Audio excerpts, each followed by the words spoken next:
Германияга Аупер деген программа менен келгем. Ал программанын максаты маданият алмашуу жана тил үйрөнүү болот. Ошол программа аркылуу келип, немис үй бүлөдө жашап, тил үйрөнүп, анан 6 айдан кийин жумушка орношком. Негизги бул жакта келген менин максатым жумушка кирип болчу. Өзү кесибим боюнча медайым болуп иштейм. Ошол медайымдын дипломун бул жактан подтверждение кылдырып, анан больницада иштөө болчу менин максатым. Анан бул жактан биздин диплом менен иштеш мүмкүн экенин кокустан эле билип калгам. Биринчи ошол мен фармацевтика факультетинде университетте окучумун. Медайым кесибим бүткөндөн кийин ошол университетке тапшыргам. Анан окуган окуум мага аябай кыйын болгон. Университетте 1-2 семестр өткөндөн кийин уже 3-чү семестрде мен уже биле баштадым. Бул сфера мага анча деле жакпаарын жана өзүмдү бул кесип менен аптека тармагында таптакыр көрө албашымды. Анан бүтсөм деле ошол медайымдан эле бир аз көбүрөөк акча таап, эми мындай өтө жакшы окуп кызыкпасам көп деле акча таппарыма көзүм жеткенден кийин кесибимди алмаштыргым келген. Анан алмаштырайын десем, бардыгы эле айтышканда, университетте окубасаң, сен эч ким боло албайсың, мындай эч нерсеге жетише албайсың, ийгиликтүү боло албайсың, эмнеге таштагантасың деп бардыгы эле мени ошол убакта урушкандай сезилген. Анан неудачница сыяктуу карагандай сезилип, анан бирок ошол жөн эле таштай бербей, бир башка максат коюшум керек деп интернеттен издей баштагам. Эмне кылсам болот, кайсыл жакка кетсем болот деп интернеттен толтура эмелерди карадым. Ошол убакта өзүм жашаган шаарды таштап эле башка жакка көчүп кетким келчү. Анан интернеттен карасам, медайым болуп кайсыл өлкөлөрдө иштей алам, кайсыл жакта. Ал убакта мен чет тилдерин деле билбейт элем. Өмүрү үйрөнүп көрбөгөн элем. Анан кайсыл жакта ушундай тилди анча деле билбей иштесе болот деп издеп баштагам. Анан издесем, ушул Германияда ошол убакта жаңы эле медайымдар жетишпегендиктен немистер ушул башка өлкөлөрдөн алып келгени даярданып атышыптыр. Башка өлкөлөрдөн алып келип атышыптыр да, өздөрү тилин үйрөтүп. Анан ал убакта корона баштала элек болчу. Ошол эмеге интернеттен таап эле бир организациянын сайтын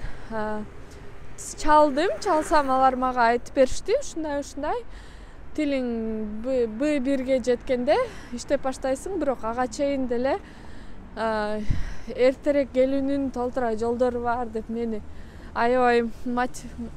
аябай мотивация берип коюшту. Анан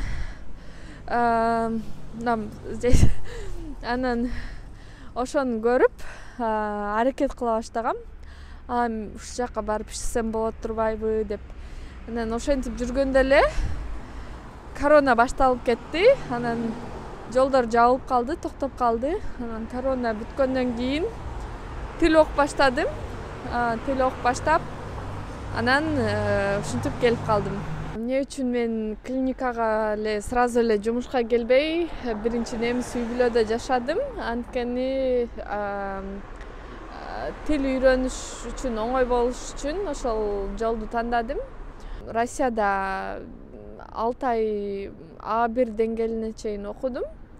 Анан A1ден кийин тилим жылбай койду. Жылдырайын десем, мындай өзүң өлкөңдө окусаң, элдер менен сүйлөшүп, жолугушууларга барып же жумушка барып атып, тилден аларды болуп калып, тилге көп көңүл бура албай калат экенсиң. Ошого мен бул жакка келип эле ал няня болуп иштеш үчүн бир эле деңгээли керек. Ошол деңгээл менен келип иштеп, анан окуп үйрөнүп, анан тилим жакшырткандан кийин жумушка кирем деп биринчи ошол Au-pair программасын тандадым. Андан кийин чындап эле ошол программа тилиме тездиктен үйрөнгөнү аябай жакшы жардам берди. Семья менен сүйлөшүп атып, курстарды өтүп атып, только фокусуму тилге коюп атып, 6 айда B2 деңгээлине чейин окуп бүтүрдүм. Анан B2 экзамен тапшыргандан кийин мени клиникага жумушка алышты.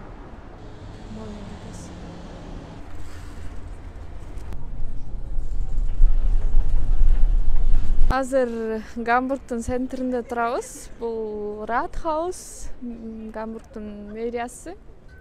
Кыргызстандан виза алыш үчүн эң негизги документтер бул B2 сертификат, немис тилин B2 деңгээлинде билем деген. Анан кийинкиси ошол дефицит бешайт. Ал дефицит бешайтты ар бир ошол иштеген жумушуңдун жерине карап, ошол жерде жасатышың керек. Дефицит бешайт бул Германиянын окуу программасы менен Кыргызстандын окуу программасын салыштыруу, мындай ошол билимиңизди карап көрүп, кайсыл предметтерди дагы окушу керек, канча процент дал келет Германиянын программасына, ошол сыяктуу документ. Ошону сөз жасатыш керек. Аны көпчүлүк учурда клиникадан ошол өзү жасатып берет, же болбосо ортомчу болуп аткан агентстволор жасаткан жардам берет. Кыргызстандан виза алыш үчүн менин оюмча дагы могул жерде жашайт деген бир договор керек. Ушул жерде жашайт деген, жашай турган жери бар деген. Анан дагы майда чүйдө документтер бар. Аларды көбүнчө клиника өзү жиберет. Аларды айтпай койсо деле болот.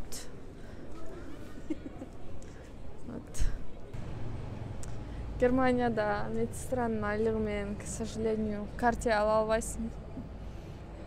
Ошонсо деле көрүп коелу.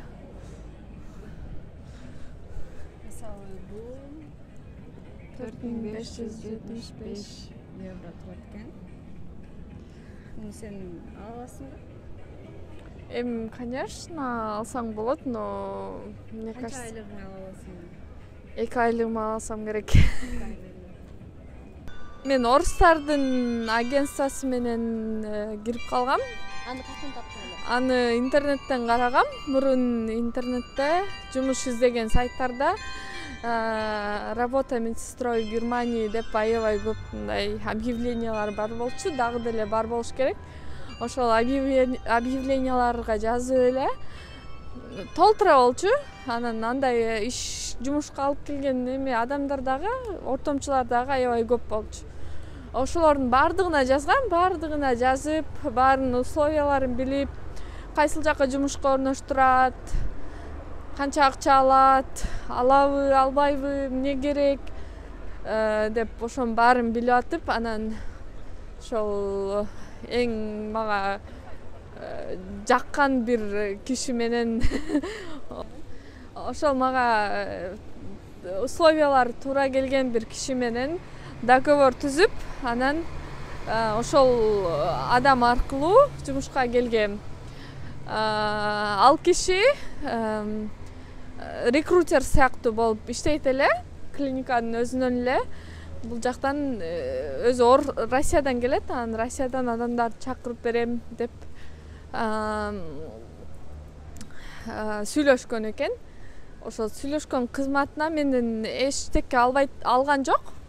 Мен жумушка орноштурган үчүн, бирок клиникадан ага кийин мен жумушка орношкондон кийин төлөп беришкен. Ал кишинин жардамы аркылуу тил курстарын бекер окудум, где-то 3-4 ай бекер окудум, экзамендеримди тапшырдым. Ошол өзү тил курсу уюштуруп, мугалим жалдап, биздин тил курсубузду төлөп берген.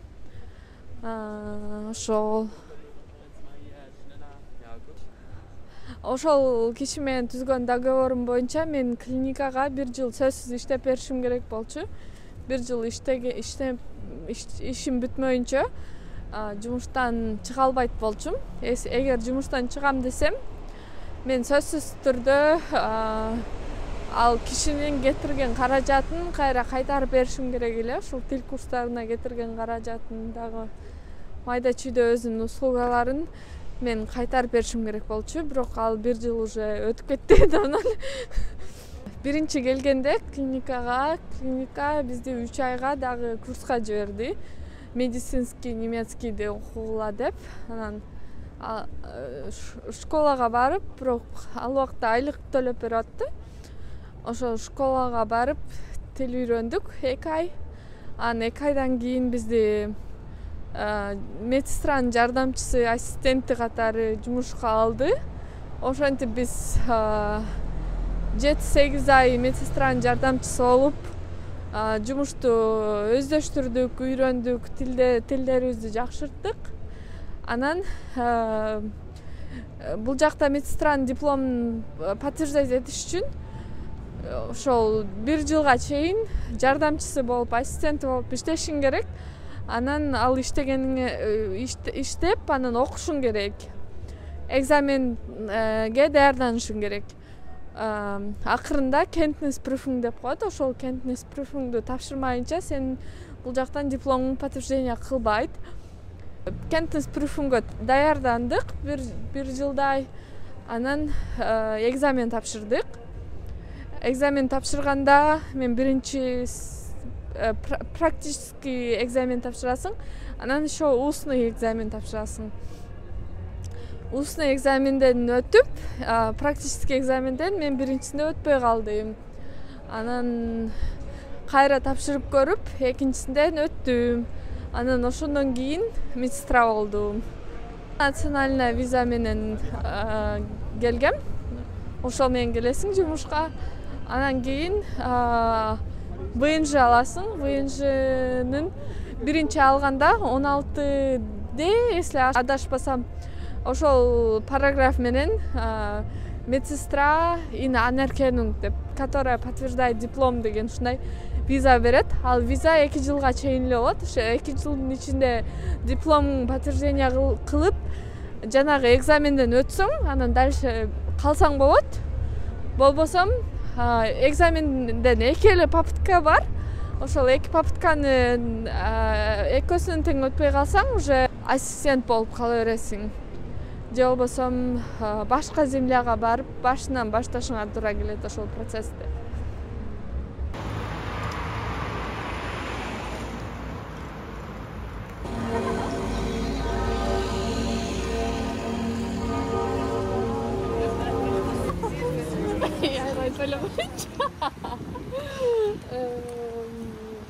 Бул шаарга бул кичинекей шаарга көчүп келген себеби мен бул тарадан тартып көрчү это моя нерабочая сторона. Бул шаарга көчүп келген себеби азыр Гамбургда, негизи эле Германияда эле квартира табуу аябай чоң проблема. Анан өтө кымбат. Мисалы Гамбургда квартиралар 900 евродан башталат. 900 евро, 1000 евро экинчи квартиралар. Анан аны алсаң айлыгын жарым эле квартирага кетип калат. Анан ошого кичине экономдойм деп шаардын четине көчүп келгем. Бирок азыр жумушум алыс болуп калып атат. Ошого бир аз проблема болуп атат. Бирок жакшы эле.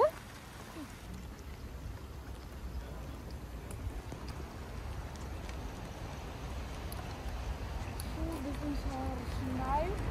Гамбургда аябай жаган көп жай. Ошого сөзсүз мындай дождевик алыш керек ар бир адам.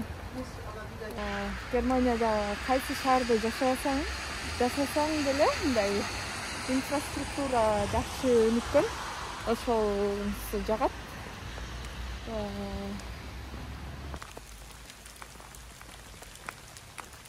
Азыр мен үйүмө кирип кетебиз. 3 этаж, кичинекей үй. Мен 3-чү этажында, эң крышасында жашайм. Азыр көрсөтөм.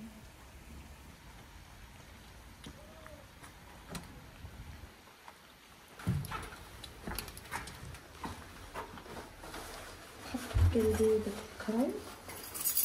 Dayı. Kim bitti?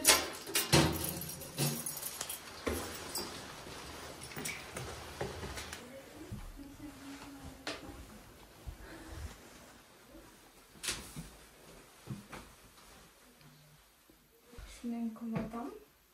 Fakat svet koyduralım. Canlılara göçüp geldim. Қанша адам жашайт бул жакта?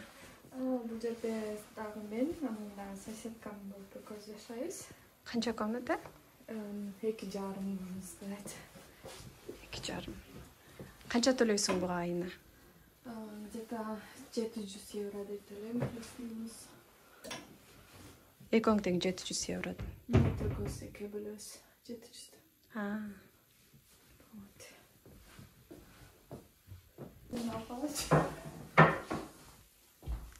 İçeriz ben de. Это не мое вообще.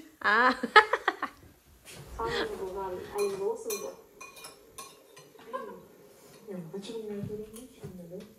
Siz akça gerek kalırız.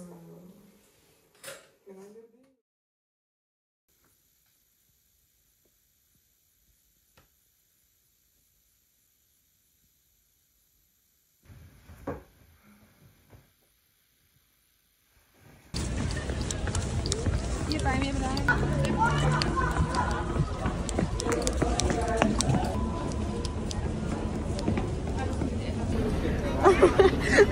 Paraxotga жетпей қалды ғой.